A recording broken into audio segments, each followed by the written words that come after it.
You have all received update 1014, and in the update we have an editorial by René Messier from Canada. Soldiers for Christ is the title, and he points out that we are in a war, but we are not fighting against flesh and blood, but we are fighting against spiritual forces in high places. And so we need the armor of God to be able to win that fight. Now, here, when we are talking about events in this world, there is a lot of war going on, and I mean quite physical war.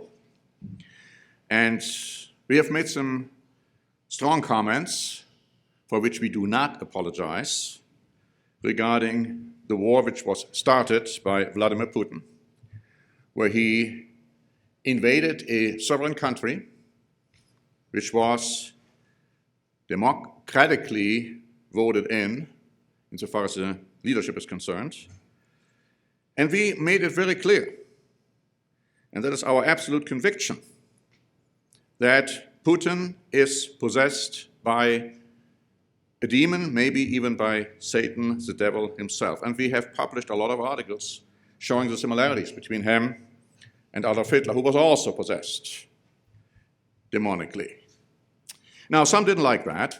Some wrote me and said that I have become a warmonger, that I am now advocating Putin's assassination, and on the stupidity goes. Now, we pointed out in our update, in our introduction, that we need to understand that this is Satan's world. He and his demons are the rulers over all nations and kingdoms, and the emphasis is all. Sometimes they literally possess certain leaders. God allows Satan to rule, and he does not intervene unless potential developments would prevent his plan to be carried out. And then we explained, time and again we have done this, that we in the Church of the Eternal God do not take sides or endorse political leaders or advocate war in any manner. We are simply reporting world events in the light of biblical prophecy. And this means that we must report the fact that Putin is possessed, that Hitler was possessed, that, as I will talk about in a moment, Stalin was possessed, then we will do so. And we will not apologize for it. And we will not shrink back from it, even if some who are pro-Putin and anti-American don't like to hear that, don't like to see that. Some have claimed that we are against the Russians. Well, this is utter nonsense. We are not against the Russians, but we are pointing out the evil deeds of Putin and those who are supporting him. And we do this not just insofar as Putin is concerned, we do this insofar as all leaders are concerned. If they do something which is in line with biblical prophecy, we are explaining to you world events in the light of biblical prophecy without taking a position. I don't know how many times we have to say it. I don't know how many times people misunderstand and come to wrong conclusions.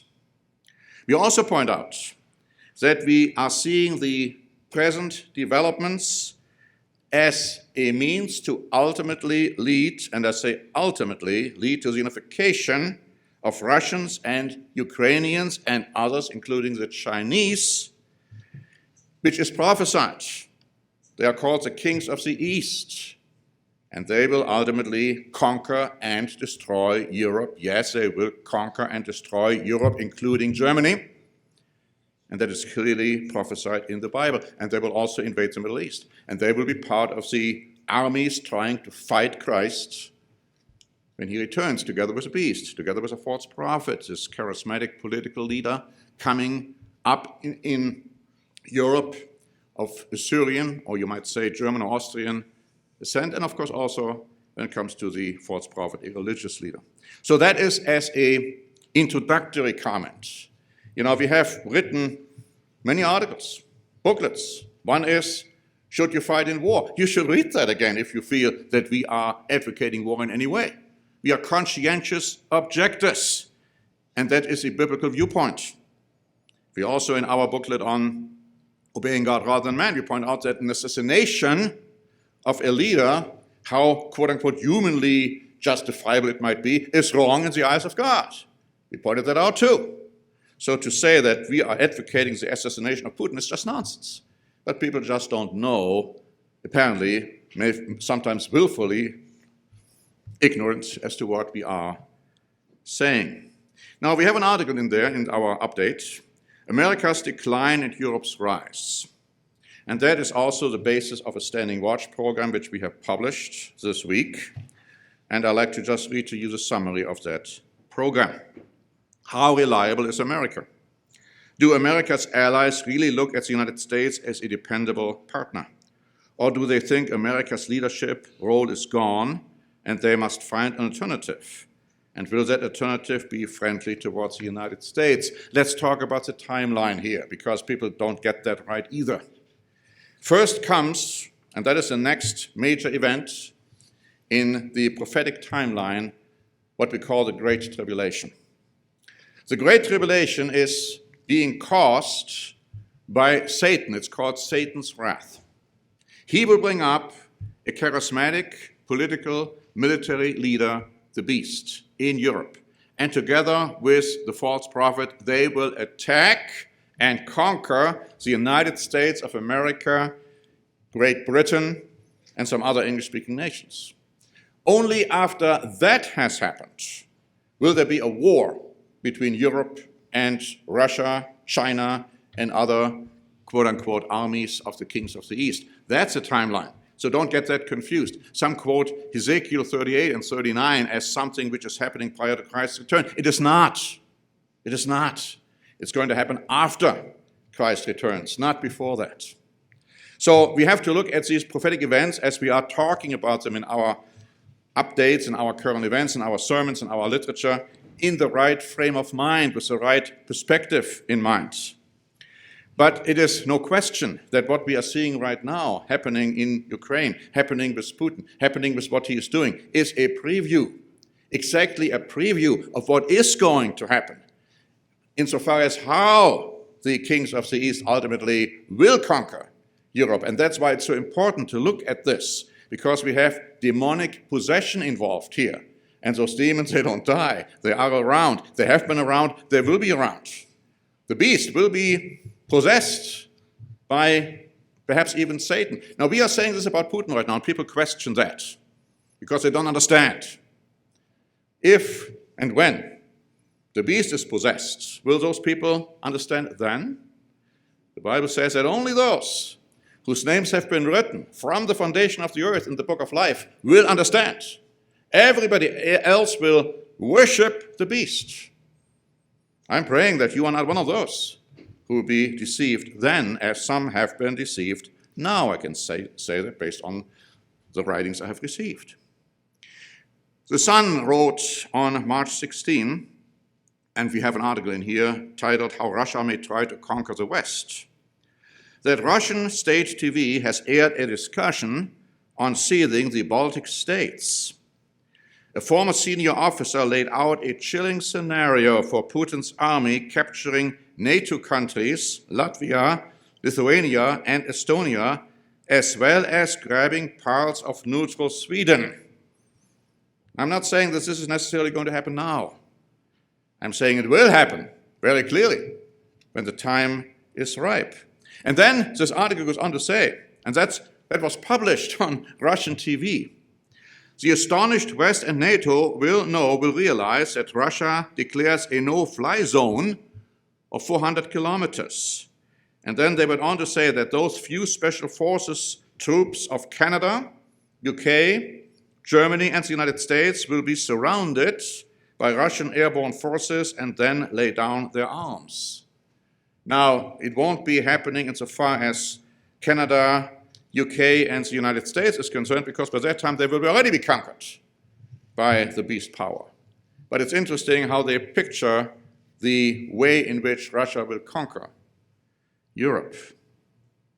And then they point out that this actually echoes a statement given by dictator Alexander Lukashenko in Belarus, in which he appeared to have revealed Moldova could be the next country to be invaded by Russia. Now that may very well happen.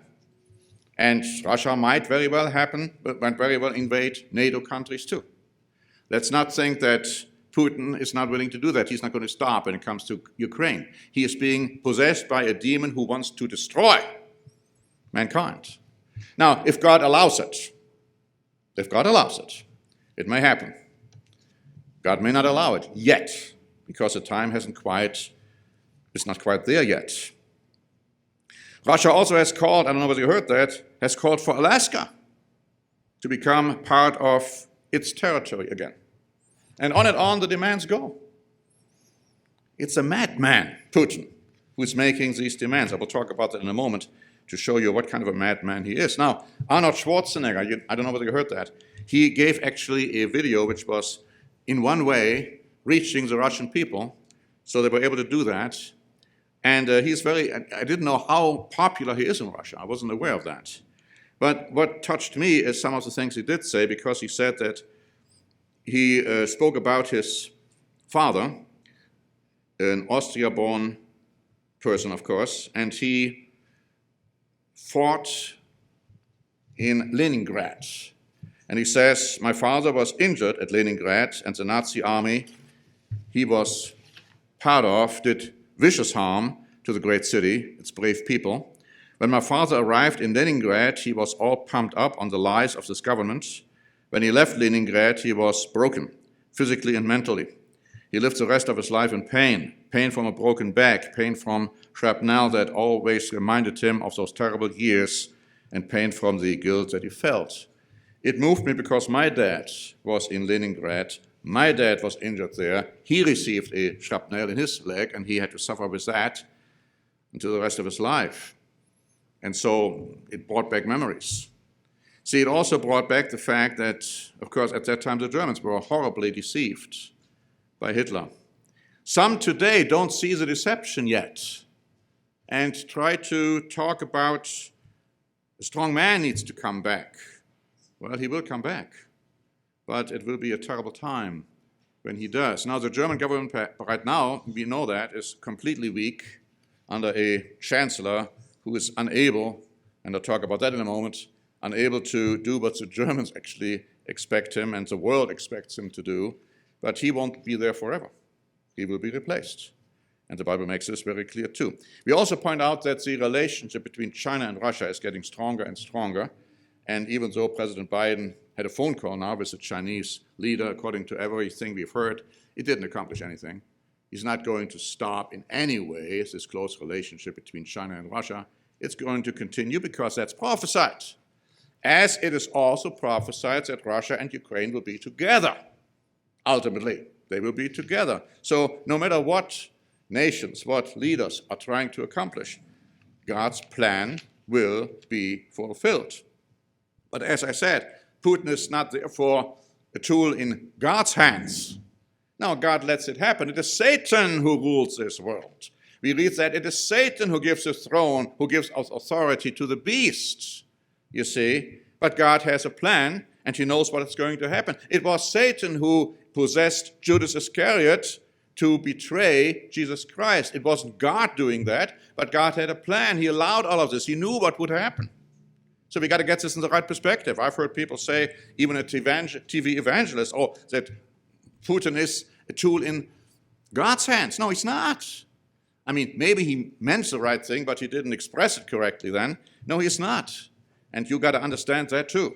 It is Satan who rules this world. It is Satan who is the God and the ruler of this world, ruling all nations, ruling all leaders. Some may be possessed by demons, others may be influenced by demons, but the point is, this is not God's world yet. Jesus Christ hasn't returned yet to bring up and to set up the kingdom of God.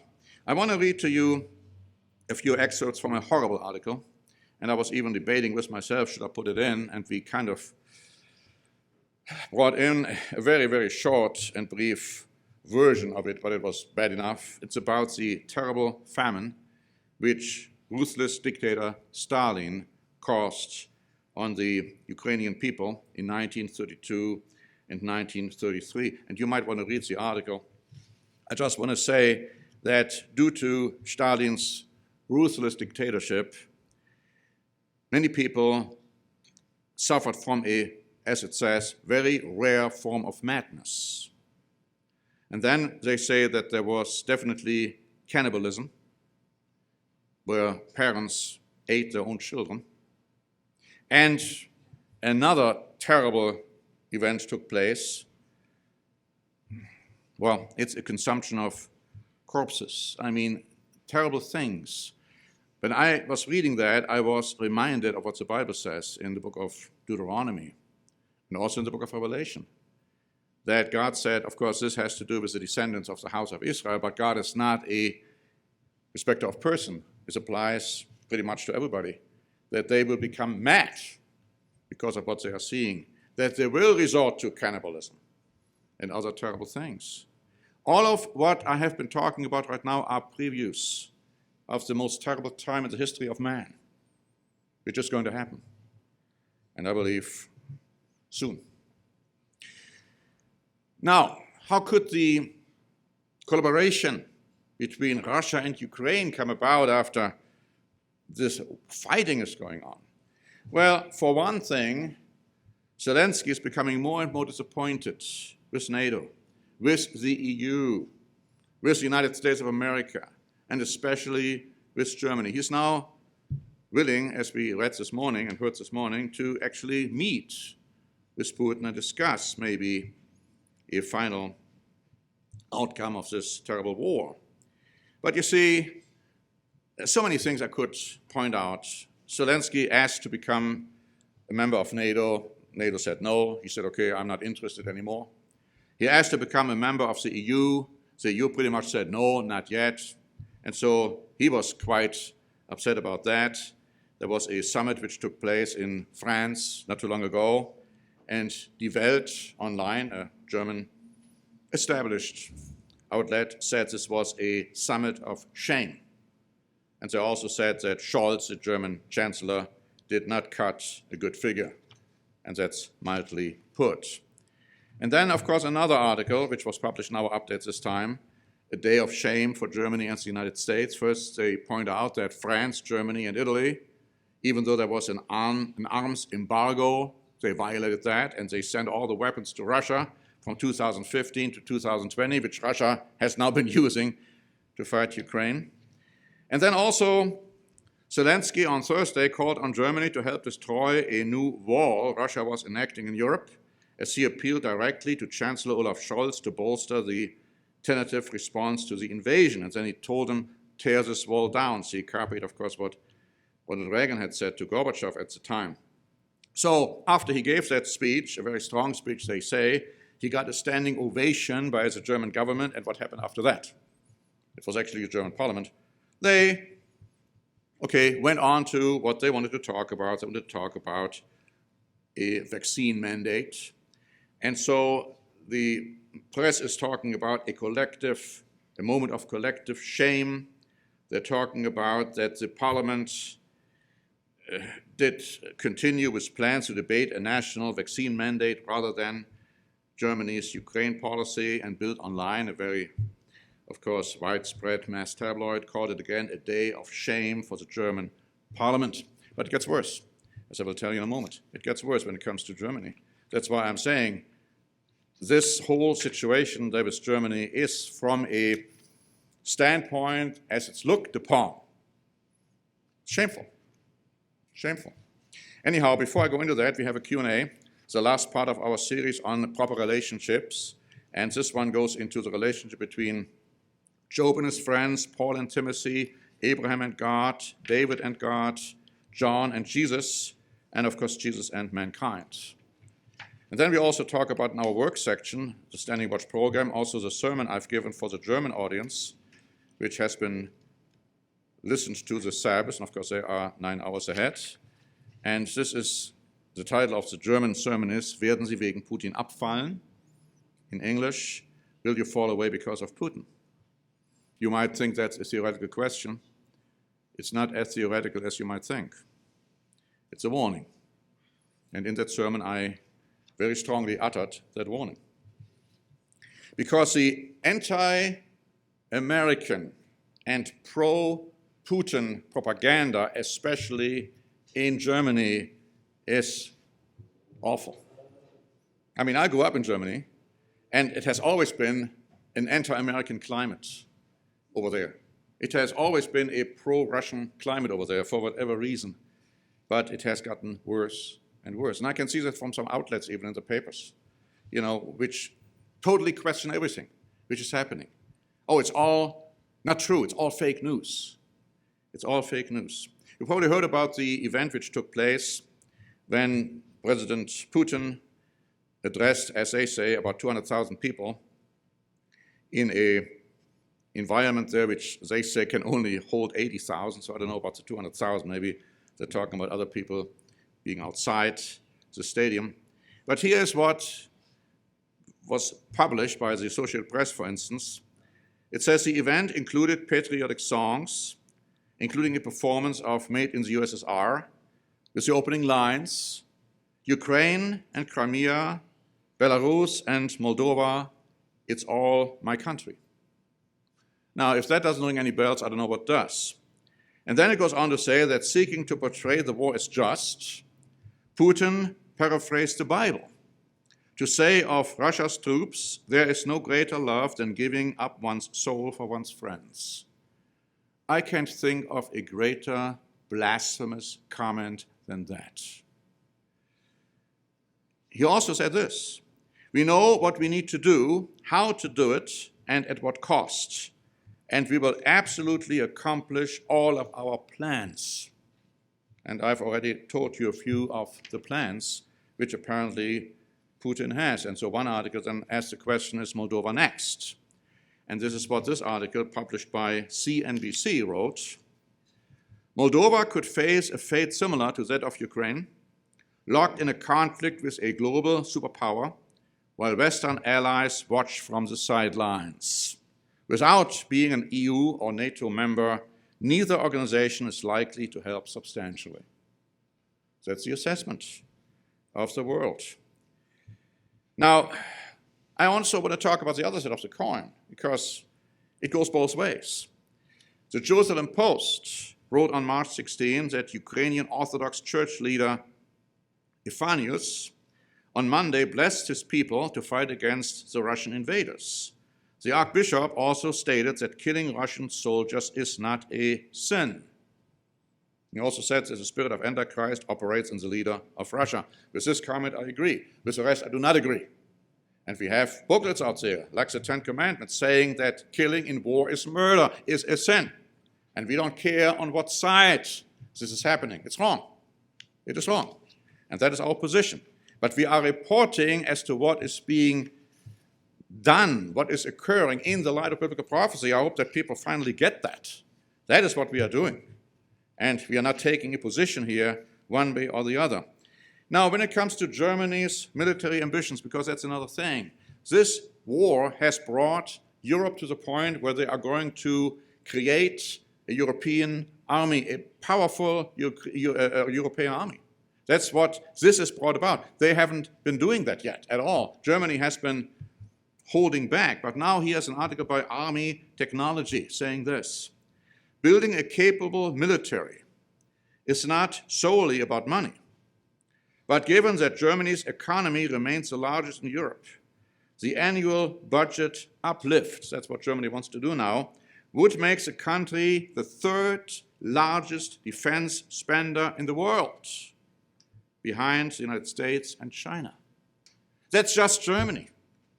You think of all the other countries in Europe coming together, a very powerful army is going to be built stronger than the United States army, stronger than the Chinese army. That's what we got to understand. That is what is being prophesied. That is why ultimately Europe can and will attack and conquer the United States and the UK. All of this is going on. All of this is developing. We should understand that. Now here I found an article which again talks about the absolute shame of Germany when it comes to quote-unquote helping Ukraine as the world sees it. This article was published by Bild Online this morning. I actually took the time to translate it into English a little bit, and here's what it says. At the beginning of March, Chancellor Olaf Scholz promised Ukraine to deliver 2,700 anti-aircraft missiles. So far, only 500 have arrived. They were only handed over on Thursday. According to government insiders, no further deliveries of the missiles are planned. This makes the delivery of arms a total disgrace for the federal government. As early as March 3, Der Spiegel found out that 700 of the promised rockets from the old GDR stocks were no longer ready for use. Germany has so far sent few arms and support to Ukraine. It started with 5,000 helmets, which took a whole month to arrive in Ukraine. And of course, the article has a lot more to say, but the point I want to make is this. Germany's quote-unquote help for Ukraine has been dubious from the outset. And Scholz was actually only pushed towards doing it because he wants to keep a relationship with Russia. As Germany always has had, all these years, a close relationship with Russia. And it's entirely possible that something is going to happen again like it did between Stalin and Hitler, where first there was collaboration, until finally a war broke out between these power blocs, which will break out too in the future, but first there might be collaboration. But here's the point when it comes to Ukraine. Zelenskyy's trust in NATO, in the United States, and of course in Germany now, is completely and utterly failing. And so they are trying now to negotiate with Putin. Now we don't know what madman Putin is going to do. We don't know. But we know that ultimately a collaboration between Russia and Ukraine is going to take place, however it's going to take place. And this is what we have been saying from the outset. That's what we have been saying for many, many, many years. In fact, if you look at our older literature already, it's nothing new under the sun. And so this is what's being played out right now. And that is what we have to look for, what we have to watch, and we have to understand that the prophecies are being fulfilled, and it's getting closer and closer and closer to these most terrible times the Bible has prophesied. But after that, Jesus Christ will return. And he said that for the elect's sake, those terrible times will be shortened. And the question I've asked the German audience in their sermon, the question I'm asking you now, and want to leave it with that, is, are you going to be one of those elects who know the truth and who are living by and in accordance with the truth?